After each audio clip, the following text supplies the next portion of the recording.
हमरो से बेसी भाव खाए लगबू, मीडिया पर वही दिन से छाए लगबू।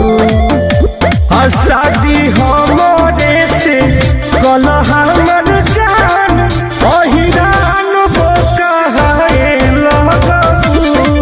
चल आज ताहर भर दी मान अहिरान बोकाए लगबू।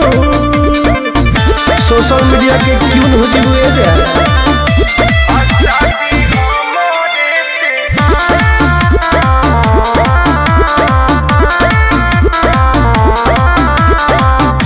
प्यार कहिले बारू तो रह टुन टुन संगे खुल के, फिर पछतैबू आकाश